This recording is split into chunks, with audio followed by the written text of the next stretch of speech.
أشهد أن لا إله إلا الله وحده لا شريك له وأشهد أن محمدا عبده ورسوله أما بعد فأعوذ بالله من الشيطان الرجيم بسم الله الرحمن الرحيم الحمد لله رب العالمين الرحمن الرحيم مالك يوم الدين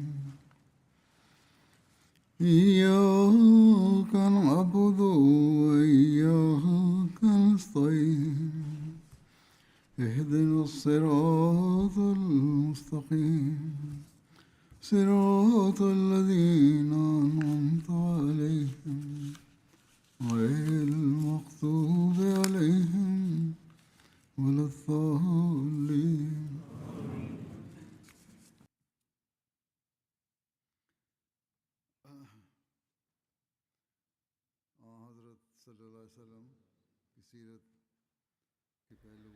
Sedang berlangsung pembahasan mengenai aspek kerendahan hati dan tawadu dari sirat Hadrat Rasulullah SAW.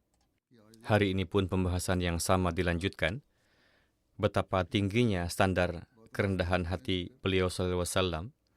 Beliau biasa menzahirkannya dengan memberikan contoh-contoh dari hal-hal yang kecil.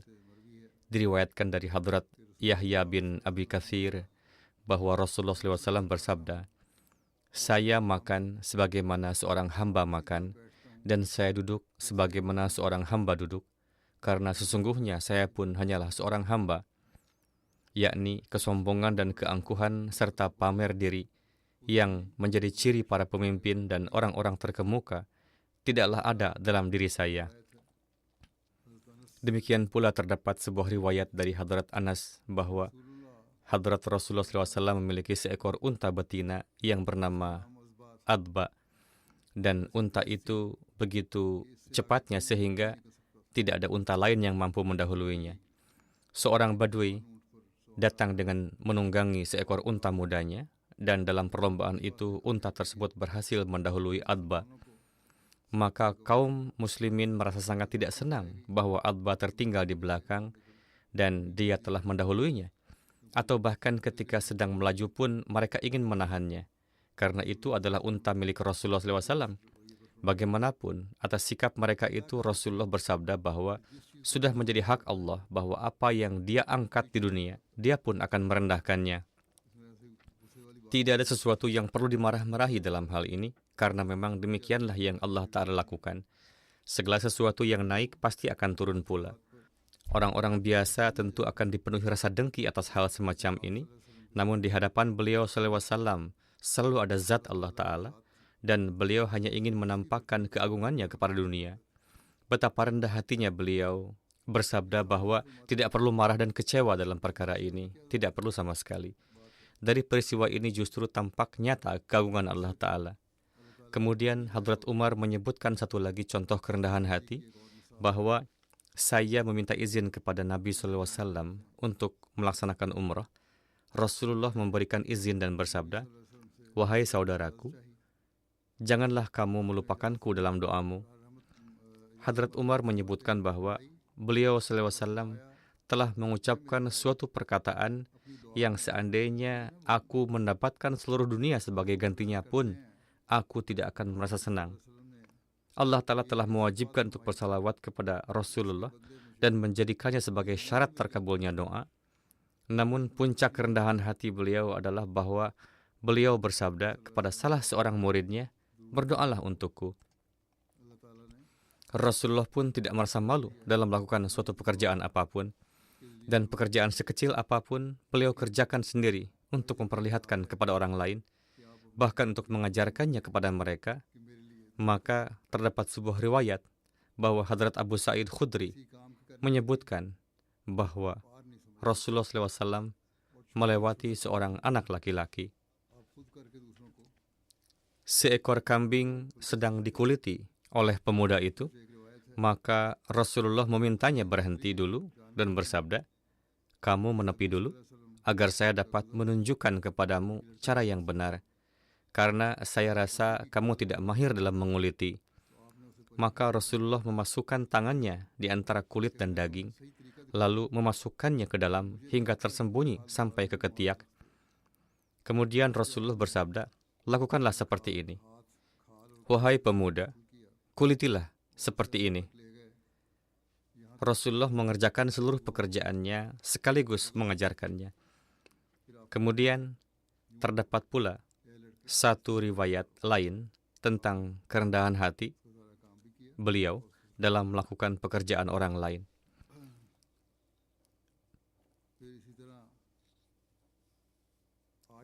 Diriwayatkan dari putri Hadrat Khabbab bahwa ia datang kepada Rasulullah untuk memerahkan susu kambing dan membawa kambing untuk diperahkan susunya.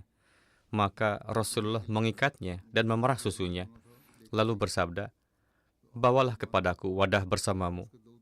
Ia pun membawa wadah tersebut.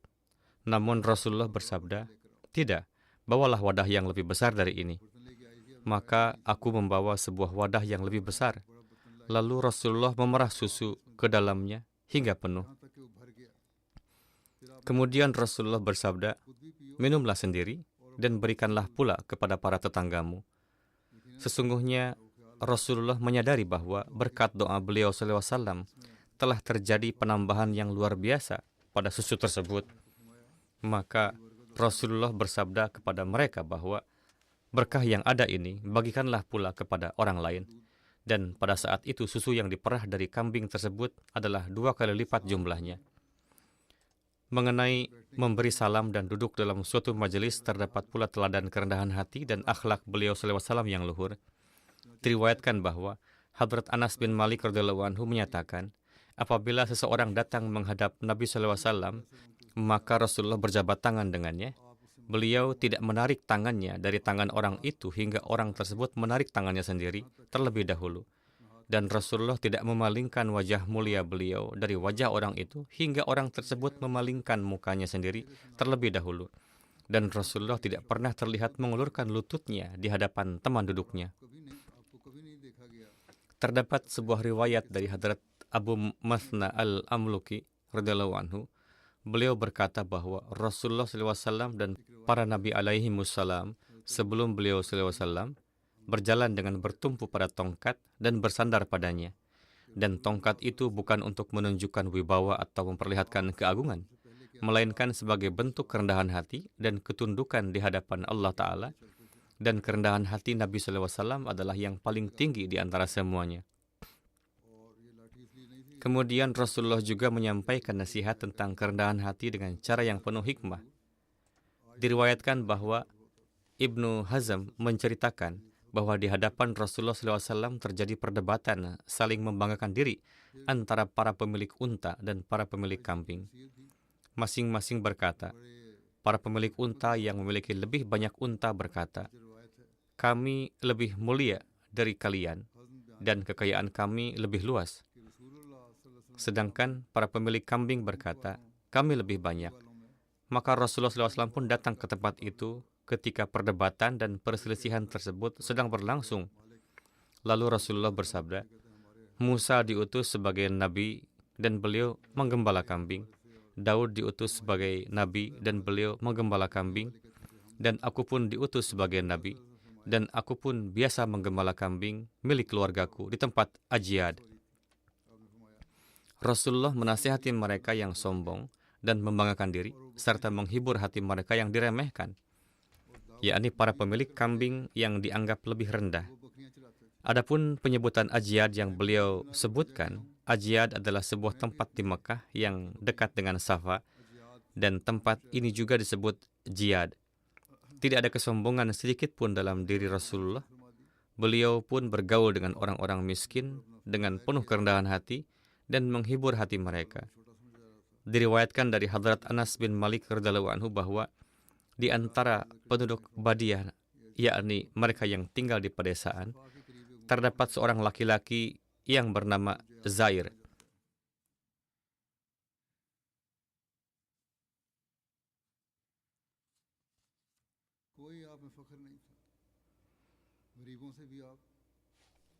Zair biasa membawakan hadiah-hadiah pedesaan untuk Rasulullah, berbagai barang khas desa yang ia bawa, dan ketika ia hendak pulang, Rasulullah pun membekalinya dengan harta benda yang cukup banyak.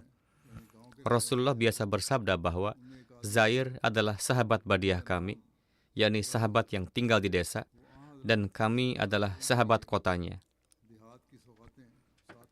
Pada suatu hari, Zahir sedang menjual dagangannya di pasar, ketika Nabi Karim SAW datang menghampirinya dan memeluknya dari belakang dengan mendekap ke dada beliau SAW. Hadrat Zahir tidak dapat melihat siapa yang memegang dirinya.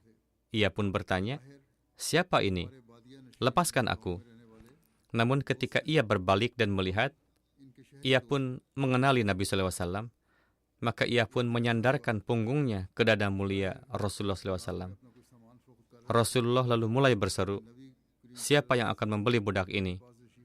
Hadrat Zahir berkata, "Ya Rasulullah, kalau begitu tentu Anda akan mendapati saya sebagai barang dagangan yang merugi." Nabi Karim SAW bersabda bahwa di sisi Allah, engkau bukanlah barang dagangan yang merugi.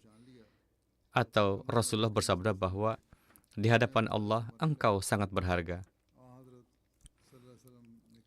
Dalam sebuah khutbah, Hadrat Muslim Maud radhiyallahu anhu menceritakan peristiwa ini dengan cara demikian, bahwa ada seorang sahabat Rasulullah yang karena suatu cacat bawaan lahir, penampilannya sangat tidak menarik, yakni wajahnya kurang tampan, dan ia pun sangat miskin. Tubuh dan pakaiannya penuh debu, dan dalam keadaan demikian berlumuran keringat. Ia sedang menjualkan barang milik seseorang di pasar. Namun sahabat ini memiliki sesuatu yang sangat berharga di hati Rasulullah, dan Rasulullah sangat menghargainya. Dalam keadaan seperti itulah, ketika sahabat itu sendiri merasa jijik terhadap dirinya sendiri, ia merasa bahwa dirinya berlumuran keringat, debu menempel di tubuhnya, dan mungkin ia pun merasa gelisah. Rasulullah datang menghampirinya dari belakang, dan sebagaimana orang bermain dengan anak-anak, Rasulullah menutup kedua matanya dengan tangan beliau sallallahu alaihi wasallam. Ia meraba-raba dan mengetahui bahwa itu adalah tangan Rasulullah sallallahu alaihi wasallam. Karena tubuh beliau tidak berbulu atau sangat sedikit bulunya, dan tubuh beliau sangat lembut, maka ia pun dengan penuh kasih sayang mulai menggosok-gosokkan tubuhnya ke tubuh Rasulullah, sehingga tubuh dan pakaian Rasulullah pun mulai menjadi kotor. Namun Rasulullah sama sekali tidak merasa keberatan. Rasulullah meletakkan tangan di atas pundaknya dan bersabda, "Ini adalah hambaku. Adakah orang yang mau membelinya?" Mendengar itu, hatinya pun terasa penuh, yakni hati sahabat tersebut, dan ia berkata kepada beliau sallallahu alaihi wasallam, "Wahai tuanku, ini adalah barang yang tidak berguna dan tidak berharga. Siapa yang mau membelinya?" Rasulullah bersabda, "Sama sekali tidak demikian. Di sisi Allah Ta'ala sangat berharga." Hadrat Hasan bin Ali ketika menggambarkan akhlak Rasulullah SAW yang luhur, kerendahan hati beliau dalam bergaul dengan orang-orang, dan kewibawaan beliau, pada suatu tempat beliau berkata bahwa, "Aku bertanya kepada pamanku, Hind bin Abi Halah, mengenai sifat fisik Rasulullah SAW, dan ia sangat pandai menggambarkan sifat fisik Rasulullah SAW, dan saya ingin agar ia menyebutkan sesuatu tentang hal itu di hadapan saya." Maka ia pun menceritakan bahwa Rasulullah SAW memiliki penampilan yang berwibawa dan tampan. Wajah beliau yang mulia bersinar bagaikan bulan purnama. Kemudian ia pun menyampaikan hadis ini secara lengkap. Hadrat Hasan menarik seluruh perincian itu. Hadrat Hasan berkata bahwa, "Aku menyembunyikan riwayat ini dari Hadrat Hussein untuk suatu masa. Kemudian ketika aku menceritakan kepadanya semua informasi yang telah diberikan kepadaku, maka diketahuilah bahwa ia telah mendahuluiku dalam hal ini, dan telah menanyakan kepada beliau sebelum aku apa yang telah aku tanyakan. Bahkan diketahui pula bahwa ia telah menanyakan kepada ayahnya mengenai cara masuk dan keluarnya Hadrat Rasulullah SAW di rumah, serta mengenai rupa dan penampilan beliau, dan tidak ada satupun yang ia tinggalkan. Hadrat Imam Hussein berkata bahwa aku bertanya kepada ayahku mengenai cara Rasulullah memasuki rumah. Hal-hal yang pertama tadi adalah mengenai keadaan di luar. Adapun hal-hal di dalam rumah yang aku tanyakan kepada Hadrat Ali, maka beliau menjawab bahwa apabila Hadrat Rasulullah SAW tiba di rumah, Rasulullah membagi waktu di rumah menjadi 3 bagian. Satu bagian beliau khususkan untuk Allah, satu bagian untuk keluarga beliau, dan satu bagiannya untuk diri beliau sendiri. Kemudian bagian beliau itu pun dibagi di antara beliau SAW sendiri dan orang-orang. Dan dalam hal ini beliau menyampaikan urusan agama kepada orang-orang umum melalui para sahabat khusus dan tidak menyembunyikan satupun hal dari mereka.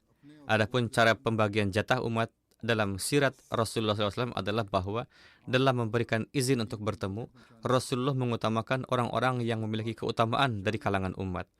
Dan pembagian mereka dilakukan berdasarkan keutamaan dalam agama. Di antara mereka ada yang memiliki 1 hajat kebutuhan, ada yang memiliki 2 hajat, dan ada yang memiliki beberapa hajat.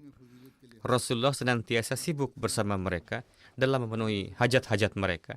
Dan atas pertanyaan-pertanyaan mereka, Rasulullah menyibukkan mereka dalam perkara-perkara yang mendatangkan kebaikan bagi mereka dan bagi umat, serta memberitahukan kepada mereka hal-hal yang bermanfaat bagi mereka.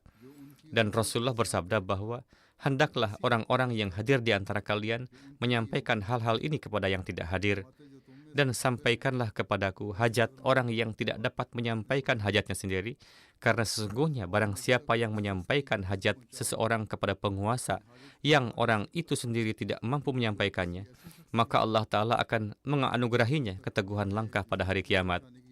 Maka dalam hal ini terdapat pelajaran pula bagi para pengurus yang telah ditetapkan di berbagai tempat, bahwa mereka hendaknya menyampaikan kepada pusat hal-hal yang dibutuhkan oleh orang-orang yang memerlukan. Di hadapan beliau SAW, hal-hal semacam itu disampaikan, dan selain melalui mereka, Rasulullah tidak menerima sesuatu pun dari siapapun. Orang-orang datang kepada beliau sebagai pemohon, dan tidak ada seorang pun yang pulang tanpa mendapatkan sesuatu, serta mereka keluar sebagai orang-orang yang memberi petunjuk ke arah kebaikan. Mereka, yakni Hadrat Imam Hussein, berkata, kemudian aku bertanya kepada ayahku tentang apa yang beliau selalu melakukan ketika keluar dari rumah. Hadrat Ali menjawab bahwa Rasulullah tidak berbicara kecuali dengan perkataan yang bermaksud dan bertujuan. Rasulullah menyatukan hati para sahabat dan tidak membuat mereka lari. Rasulullah memuliakan orang yang terhormat dari setiap kaum dan menjadikannya pemimpin atas mereka. Rasulullah memperingatkan orang-orang dan bersikap waspada terhadap mereka. Tanpa hal itu, sedikit pun mengurangi keramahan dan kebaikan akhlak Rasulullah kepada mereka. Yakni Rasulullah juga memperingatkan tentang seseorang jika ada keraguan mengenainya, tetapi tidak dengan cara yang mengubah sikap beliau terhadapnya. Bahkan Rasulullah tetap bersikap ramah kepada setiap orang. Ya, di mana kehati-hatian diperlukan, di sana Rasulullah pun berhati-hati. Di antara orang-orang yang datang berkunjung, ada sebagian yang mencurigakan.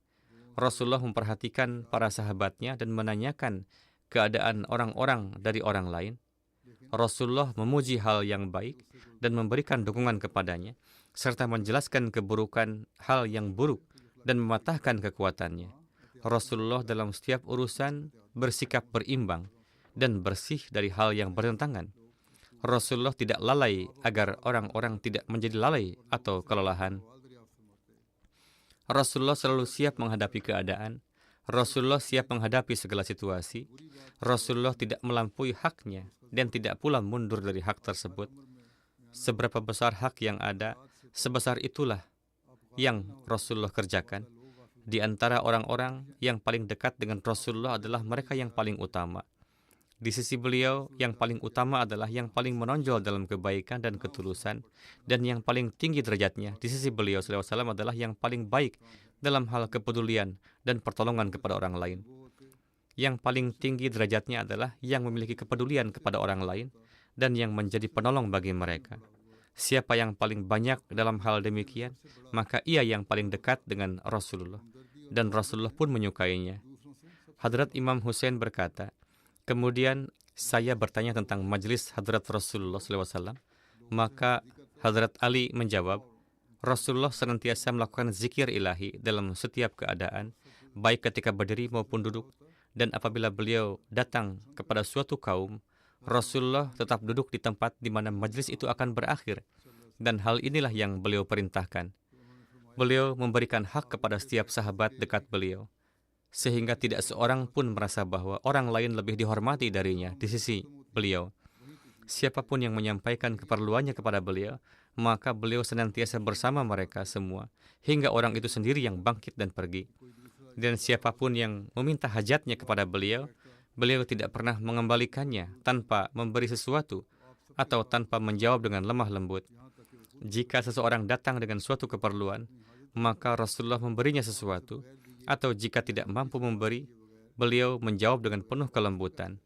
Kerendahan hati beliau, kedermawanan, dan keindahan akhlak beliau adalah untuk semua orang. Rasulullah telah menjadi seperti seorang ayah bagi mereka. Dari segi hak, semua orang adalah setara di sisi beliau. Majelis beliau adalah majelis yang dipenuhi dengan ilmu, sifat, malu, kesabaran, dan amanah. Tidak ada suara yang ditinggikan di dalamnya. Tidak ada penghinaan terhadap hal-hal yang patut dihormati. Dan tidak ada kelemahan seseorang yang diungkapkan. Semua orang setara satu sama lain, dan mereka saling mengungguli satu sama lain karena ketakwaan. Kini, tidakkah kelemahan-kelemahan satu sama lain justru diungkapkan? Hal itu tidak pernah terjadi di majelis-majelis beliau. Mereka saling bersikap rendah hati satu sama lain, menghormati yang lebih tua, menyayangi yang lebih muda, mendahulukan orang yang membutuhkan, dan memperhatikan orang asing. Ini bukanlah berarti bahwa jika ada orang asing yang datang, maka tidak diberi apa-apa. Tidak, mereka juga diperhatikan. Hadrat Aqdas Masih Maud Islam bersabda, orang-orang yang fana dalam ridha Allah tidak menginginkan agar mereka diberi kedudukan dan kepemimpinan. Mereka lebih suka menyepi dan beribadah seorang diri dibandingkan kedudukan-kedudukan tersebut. Namun Allah Ta'ala menarik beliau keluar dan menampakkan serta mengutus beliau untuk kebaikan makhluk. Junjungan kita, Nabi SAW pun dahulu selalu tinggal di dalam gua dan tidak menginginkan jika ada orang yang mengetahui keberadaan beliau. Akhirnya Allah Ta'ala mengeluarkan beliau dan menyerahkan beban amanat membimbing dunia kepada beliau. Ribuan penyair datang kepada Hadrat Rasulullah SAW dan melantunkan syair-syair pujian untuk beliau. Namun terkutuklah hati yang menyangka bahwa Hadrat Rasulullah SAW merasa bangga dengan pujian-pujian dari mereka. Yakni beliau merasa senang karenanya. Beliau menganggapnya seperti ulat yang mati. Pujian yang sejati hanyalah yang datang dari Tuhan dari langit. Orang-orang ini telah tenggelam dalam kecintaan kepada zatnya. Mereka tidak peduli dengan pujian dan sanjungan dunia. Jadi inilah makom yang sedemikian rupa, sehingga Allah memuji dan menyanjung mereka dari langit dan arasy-Nya. Kemudian Hadrat Aqdas Masih Maud Islam bersabda, seorang Nasrani datang kepada Rasulullah SAW. Beliau sangat menjamu dan menghormatinya. Orang itu sangat lapar. Maka Rasulullah memberinya makan dengan baik hingga dirinya benar-benar kenyang. Pada malam harinya, beliau memberikan selimut beliau kepada orang itu. Ketika orang itu tertidur, ia mengalami diare yang sangat keras sehingga ia tidak mampu menahannya dan buang hajat di dalam selimut tersebut. Ketika pagi tiba, ia berpikir bahwa orang-orang akan merasa jijik melihat keadaannya. Karena malu, ia pun pergi meninggalkan tempat itu. Ketika orang-orang melihatnya, mereka melaporkan kepada Rasulullah bahwa orang Nasrani itu telah mengotori selimut. Diarenya ia lakukan di dalamnya. Rasulullah SAW bersabda, berikan kepada saya agar saya yang membersihkannya. Orang-orang berkata, Huzur, mengapa Anda bersusah payah? Kami yang ada di sini akan membersihkannya. Hadrat Rasulullah SAW bersabda, ia adalah tamuku, maka ini adalah tugasku. Lalu beliau bangkit, meminta air dibawakan, dan mulai membersihkannya sendiri. Dengan kerendahan hati yang luar biasa, beliau membersihkan kotoran yang ditinggalkan tamunya itu. Ketika orang Nasrani itu telah berjalan sejauh 1 kos, ia teringat bahwa salib emasnya tertinggal di atas tempat tidur. Maka ia pun kembali dan melihat bahwa Huzur sedang membersihkan sendiri kotoran itu dari selimut. Ia pun merasa malu dan berkata, seandainya ini milikku, aku tidak akan pernah mau mencucinya. Dari peristiwa ini, ia berpikir bahwa orang yang memiliki kerendahan diri dan kerendahan hati seperti ini pastilah berasal dari Allah Ta'ala. Maka ia pun masuk Islam setelah menyaksikan perbuatan beliau itu. Wahyu pertama yang turun kepada Hadrat Rasulullah SAW pun mencerminkan kerendahan hati beliau. Hadrat Muslim Maud radhiyallahu anhu saat menyebutkan peristiwa Gua Hira bersabda, wahyu pertama turun di Gua Hira ketika Jibril menampakkan diri kepada Rasul Karim SAW dan berkata, Iqra, yaitu bacalah. Sebagai jawabannya, Rasulullah bersabda, Ma ana biqari, aku tidak bisa membaca. Maksudnya adalah agar beban ini jangan diletakkan kepadaku, karena pada saat itu tidak ada kitab yang diletakkan di depan Rasulullah SAW yang harus beliau baca. Dan apa yang diberitahukan oleh Jibril itu harus beliau ucapkan secara lisan. Dan hal ini sebenarnya dapat beliau lakukan, namun Rasulullah menampakkan kerendahan hati. Akan tetapi, karena Allah Ta'ala telah memilih beliau untuk tugas ini, maka berkali-kali dikatakan, bacalah. Akhirnya pada kali ketiga, beliau pun membaca. Dan kemudian malaikat itu membacakan ayat tersebut, Iqra bismi rabbikal ladzi khalaq, dan seterusnya. Demikianlah, mengenai peristiwa ini, Hadrat Muslim Maud radhiyallahu anhu di tempat lain juga telah menulis dalam tafsir beliau, dalam tafsir Kabir, dalam tafsir surah Al-Kautsar, kemungkinan besar bahwa ketika wahyu turun kepada Rasulullah, beliau menampakkan bukti kerendahan hati yang luar biasa. Kita melihat bahwa orang lain, jika mendapat suatu ilham atau suatu mimpi, mereka berlari tanpa henti menuju orang lain dan memberitahukan kepada mereka, kami telah mendapat ilham ini, atau saya telah mendapatkan mimpi ini. Akan tetapi, tatkala Jibril datang kepada beliau SAW dan berkata, Iqra, bacalah, maka beliau bersabda, Ma ana biqari, aku tidak tahu membaca. 3 kali beliau mengucapkan hal yang sama. Namun, ketika beliau melihat bahwa Allah Ta'ala terus bersikeras dalam hal ini, maka beliau pun melaksanakan perintah tersebut dan melaksanakannya dengan keberanian yang sedemikian rupa, sehingga beliau tidak berkata seperti Hadrat Musa alaihissalam yang mengatakan, wahai Tuhanku, berikanlah kepadaku seorang pendamping. Akan tetapi, beliau seorang diri menanggung beban ini dan tidak meminta pendamping apapun untuk membantu. Hadrat Muslim Maud radhiyallahu anhu kemudian bersabda, satu contoh lain dari kerendahan hati beliau adalah bahwa pada suatu hari, seorang sahabat Ansar jatuh sakit dan beliau SAW pergi untuk menjenguk dan merawatnya. Dalam perjalanan pulang, sahabat Ansar itu memberikan seekor kuda kepada Rasulullah sebagai tunggangan dan berkata kepada putranya agar menemani Rasulullah SAW, karena mungkin Rasulullah akan kesulitan mencari orang lain, yakni mungkin tidak ada orang lain yang bisa menemani dalam perjalanan. Dan ketika kembali, bawalah kudanya pulang. Tidak lama kemudian, putranya kembali. Sang ayah bertanya kepada putranya, saya telah mengutusmu bersama Rasulullah SAW agar beliau terlindungi di perjalanan, dan kuda pun sudah jinak. Namun mengapa kamu justru kembali? Putranya menjawab, saya tidak punya pilihan lain.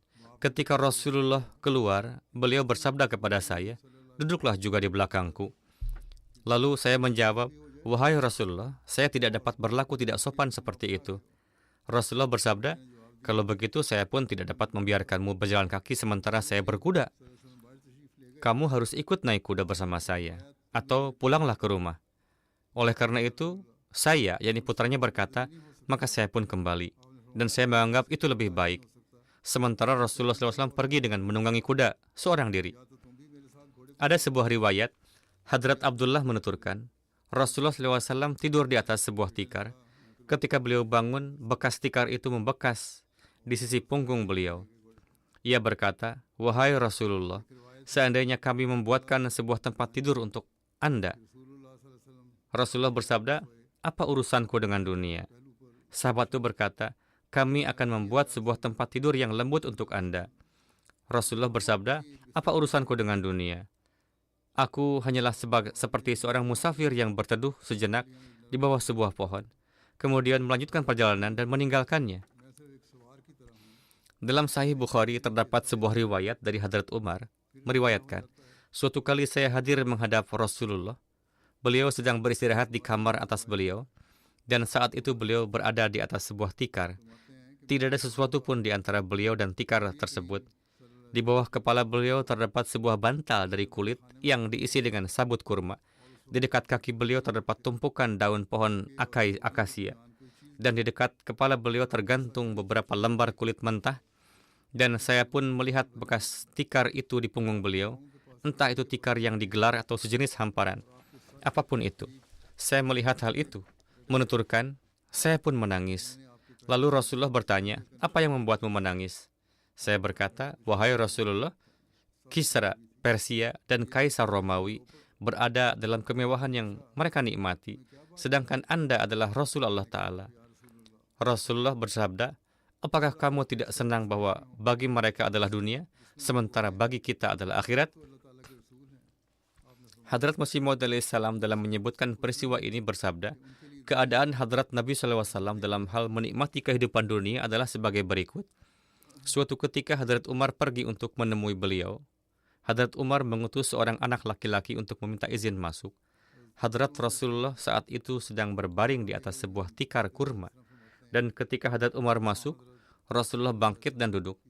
Hadrat Umar melihat bahwa rumah itu sepenuhnya kosong dan tidak ada sesuatu pun berupa perhiasan di dalamnya. Di sebuah pasak tergantung sebilah pedang, dan hanya itulah yang tersedia, yakni tikar yang di atasnya beliau berbaring. Dan bekasnya pun tercetak di punggung beliau. Di punggung beberkat beliau, Hadrat Umar saat melihat hal itu lalu menangis. Rasulullah bertanya, wahai Umar, apa yang membuatmu menangis? Hadrat Umar berkata, Kisra dan Kaisar memiliki segala sarana kemewahan, sedangkan Anda yang merupakan Rasul Allah dan Raja dua alam berada dalam keadaan seperti ini. Hadrat Nabi SAW bersabda, wahai Umar, apa urusanku dengan dunia? Aku menjalani hidup seperti seorang musafir yang menunggangi unta menuju tujuannya. Di perjalanan padang pasir, karena teriknya panas yang sangat menyengat, ia melihat sebuah pohon, lalu beristirahatlah sejenak di bawah naungannya, dan tatkala keringatnya sedikit mengering, ia pun kembali melanjutkan perjalanan. Rasulullah pun senantiasa menampilkan akhlak yang lembut dan rendah hati, bahkan terhadap orang-orang yang bertabiat buruk. Diriwayatkan dari Hadrat Abu Hurairah radhiyallahu anhu, ada seorang laki-laki datang kepada Rasulullah untuk menagih haknya dan berbicara dengan nada yang keras. Para sahabat pun marah karenanya. Namun Rasulullah bersabda, biarkan dia, karena orang yang memiliki hak berhak untuk menyampaikan perkataannya. Bagaimanapun, saya harus memberikan haknya. Ia berhak untuk berbicara. Belikan untuknya seekor unta, lalu berikan kepadanya. Yakni, belikan seekor unta untuk orang yang datang menagih hutang itu, dan berikan kepadanya. Para sahabat berkata, kami tidak menemukan unta yang setara dengan hutang itu, dan yang ada hanyalah unta yang lebih mahal harganya. Rasulullah bersabda, belikan dan berikan kepadanya unta yang lebih baik itu, karena sesungguhnya yang terbaik di antara kalian adalah yang paling baik dalam melunasi hutang. Dewasa ini terjadi beberapa perselisihan di mana seorang bahkan tidak mau membayar meskipun hanya hutang pokoknya saja, dan justru bertengkar meminta pengurangan dari jumlah yang memang harus dibayarkan. Jika hal-hal ini dapat kita fahami, maka akan banyak perselisihan di antara kita akan berakhir. Demikian pula, terdapat sebuah kisah tentang kerendahan hati Rasulullah yang diriwayatkan sebagai berikut. Pada saat Fatah Makkah, ketika Rasulullah memasuki Masjidil Haram, Hadrat Abu Bakar membawa ayahnya menghadap ke hadapan Rasulullah. Ketika Rasulullah melihat, beliau bersabda, wahai Abu Bakar, seharusnya Anda biarkan orang tua yang sudah lanjut usia ini tinggal di rumah saja. Saya sendiri yang akan mendatanginya. Atas hal ini, Hadrat Abu Bakar berkata, wahai Rasulullah, beliau ini lebih layak untuk menghadap ke hadapan Anda daripada Anda yang datang kepadanya. Hadrat Abu Bakar mendudukkan ayahnya di hadapan Hadrat Rasulullah. Lalu Rasulullah mengusap dadanya dan bersabda, masuklah ke dalam Islam, niscaya Anda akan selamat. Maka Abu Quhafah pun memeluk Islam. Demikian pula, mengenai riwayat tentang kehidupan sederhana beliau di rumah, terdapat riwayat dari Hadrat Aisyah radhiyallahu anha bahwa pintu-pintu Hadrat Rasulullah terbuka bagi semua orang. Tidak ada penjaga pintu yang berdiri untuk beliau, dan tidak pula disajikan makanan-makanan dalam wadah-wadah besar setiap pagi. dan petang untuk beliau, yakni tidak ada makanan-makanan mewah yang tersaji. Siapapun yang ingin bertemu dengan Hadrat Rasulullah dapat dengan mudah menemui Rasulullah.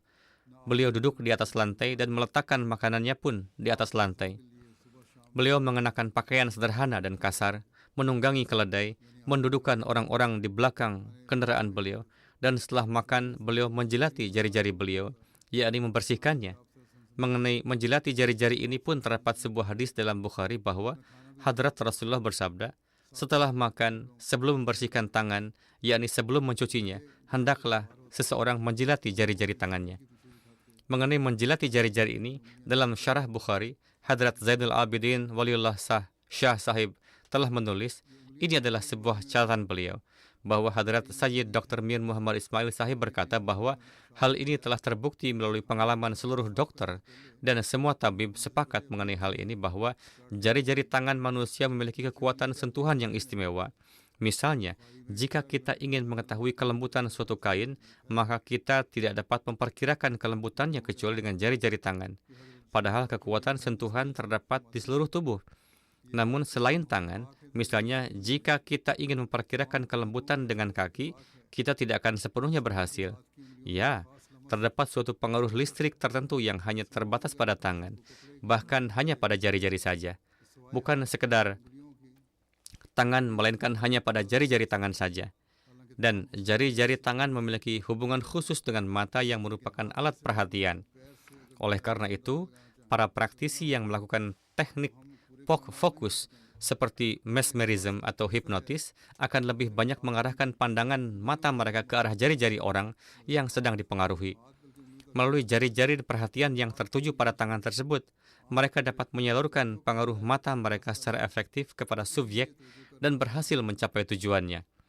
Demikian pula, obat-obatan yang dibuat dengan tangan memberikan manfaat yang lebih besar.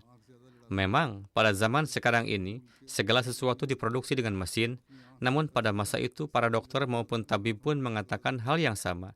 Dr. Ismail Sahib adalah seorang ahli bedah yang sangat terpelajar. Beliau juga seorang dokter. Bagaimanapun beliau telah mengatakan hal ini. Obat-obatan yang dibuat dengan tangan memberikan manfaat yang lebih besar dibandingkan dengan obat-obatan yang diproduksi melalui mesin. Berdasarkan prinsip tersebut, ketika seseorang makan dan mengambil suapan dengan jari-jarinya, maka setiap kali mengambil makanan, pandangannya akan tertuju pada ujung-ujung jarinya.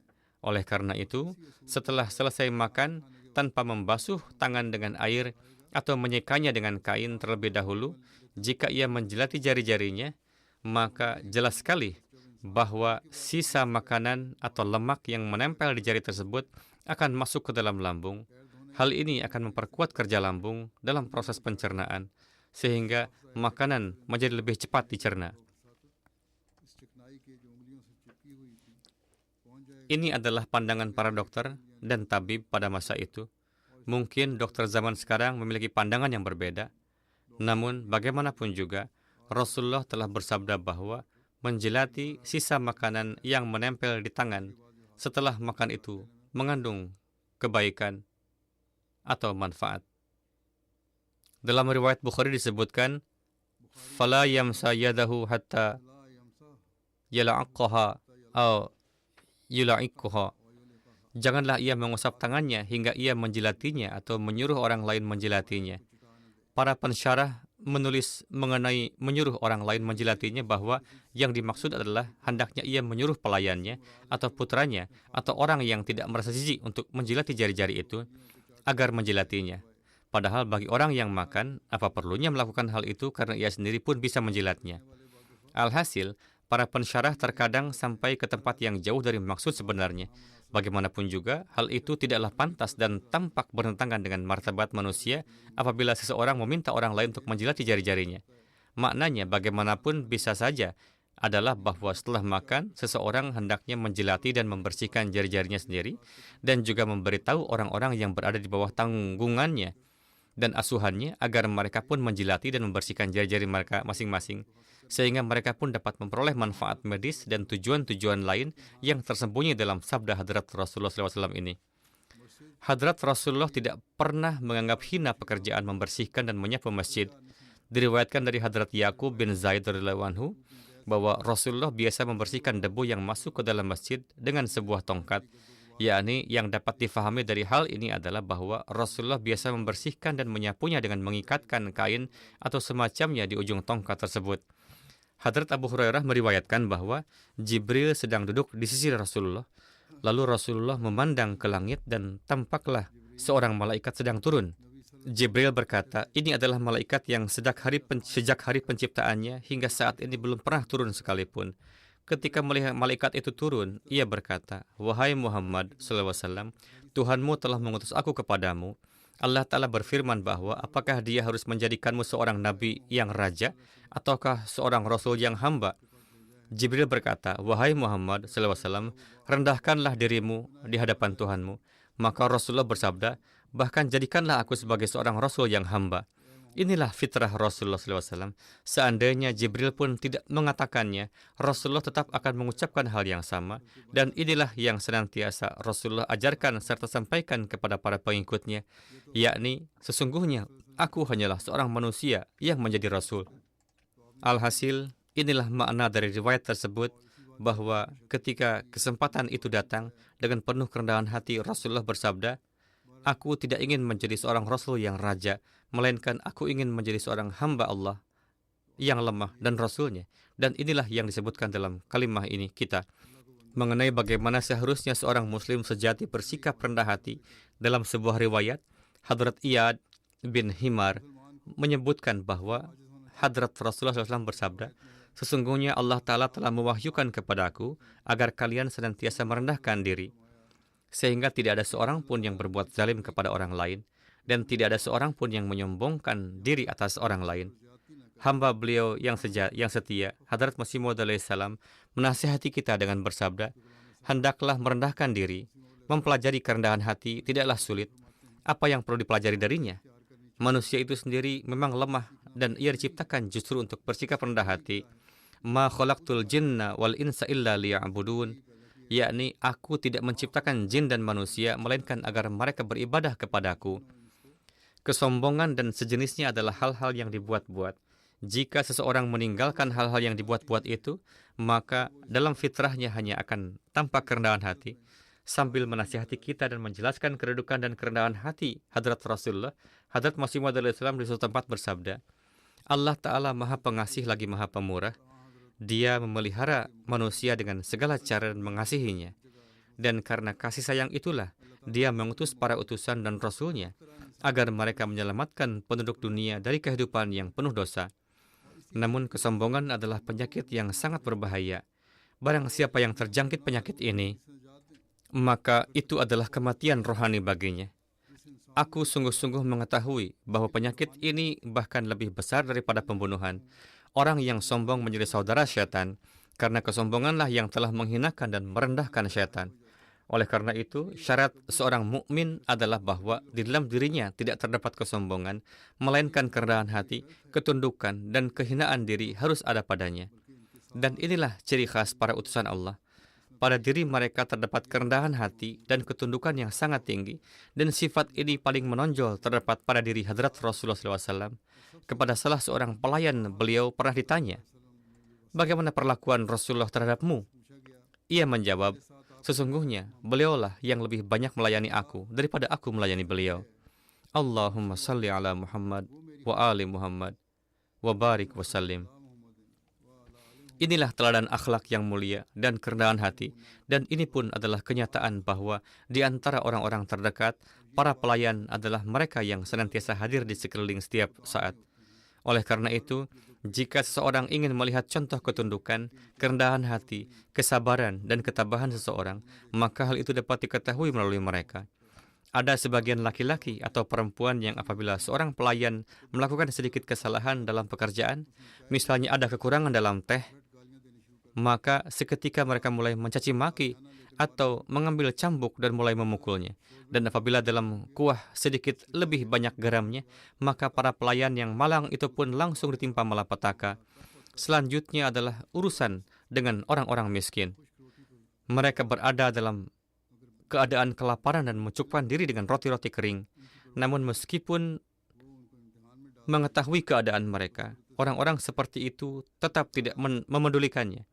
Mereka justru menjadikan kaum miskin sebagai bahan ujian ketika mereka datang meminta-minta. Ketika seorang miskin datang meminta kepada orang kaya, Allah Ta'ala sedang menguji orang kaya tersebut. Kebaikan yang sejati ialah memenuhi kebutuhan mereka. Allah Ta'ala adalah pencipta setiap zarah. Tidak ada seorang pun yang dapat menandinginya. Melalui perlakuan terhadap kaum miskin itulah dapat diketahui sejauh mana seseorang memiliki rasa takut kepada Allah Ta'ala atau tidak. Ukuran rasa takut kepada Allah tampak dari cara seorang memperlakukan orang-orang miskin, bukan dari perlakuannya yang baik kepada orang kaya. Semoga Allah telah menganugerahkan kepada kita taufik untuk menempuh jalan-jalan kerenahan hati dengan mengikuti ajaran Hadrat Rasulullah SAW dan sunnah beliau.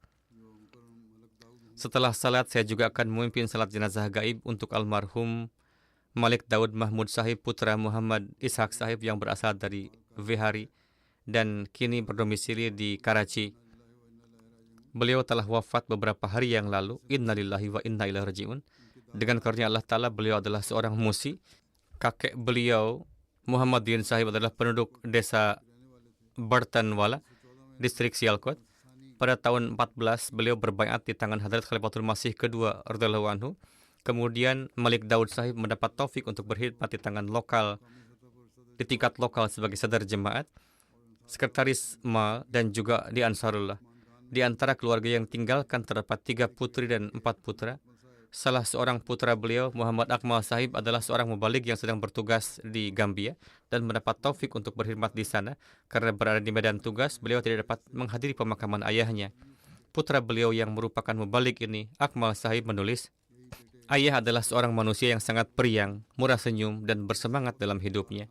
Beliau memiliki semangat yang besar dalam bertablik, dan setiap kali pergi ke tanah-tanah miliknya di Sind pun, beliau selalu mencari kesempatan untuk bertablik, menyampaikan dakwah kepada orang-orang. Selama undang-undang ketat belum disahkan di Pakistan, beliau selalu membawa pamflet bersamanya dan senantiasa bertablik, sehingga dengan cara itu beliau berhasil mempengaruhi banyak orang. Beliau adalah seorang yang sangat gemar menjamu tamu. Siapapun tamu yang datang, baik tamu dari markaz maupun tamu lainnya, beliau selalu menyambutnya dengan penuh keramahan. Beliau telah menjadikan rumahnya sebagai salat center, hingga akhirnya salat center itu terwujud, dan salat berjamaah pun diselenggarakan di sana. Dikatakan bahwa setelah salat subuh, beliau juga selalu membaca Al-Quran dengan suara yang keras. Orang-orang dari jemaat-jemaat lain pun datang ke salat center beliau untuk melaksanakan salat Jumat. Beliau juga kerap berkata, ketika pergi ke ladang-ladang dan tanah-tanah miliknya, bahwa saya pergi ke ladang saya dan menunaikan salat nafal di setiap sudutnya. Dan karena itulah Allah Ta'ala memberkati panen saya, sehingga hasilnya menjadi 2 kali lipat dibandingkan orang lain. Demikian pula, rumah yang telah beliau bangun di kampungnya, beliau berkata kepada anak-anaknya bahwa beliau ingin menyerahkan seluruhnya secara permanen kepada jemaat agar menjadi pusat jemaat, dan beliau pun benar-benar menyerahkannya. Keramahan dalam menjamu tamu adalah sifat beliau yang paling menonjol. Begitu pula melayani sesama, taat sepenuhnya kepada jemaat, dan mendengarkan khutbah-khutbah. Itulah sifat-sifat istimewa beliau. Semoga Allah Ta'ala mengampuni beliau.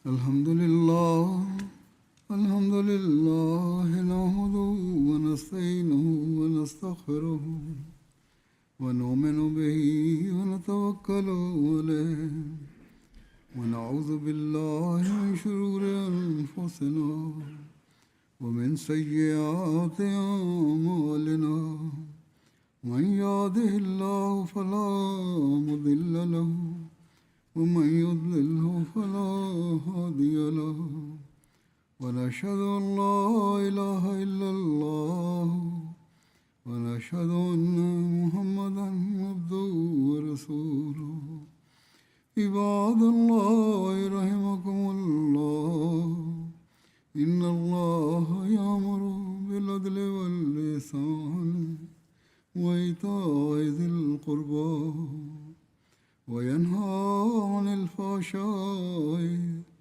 والمنكر والبغي يعظكم لعلكم تذكرون اذكروا الله يذكركم وادعوه يستجب لكم ولذكر الله أكبر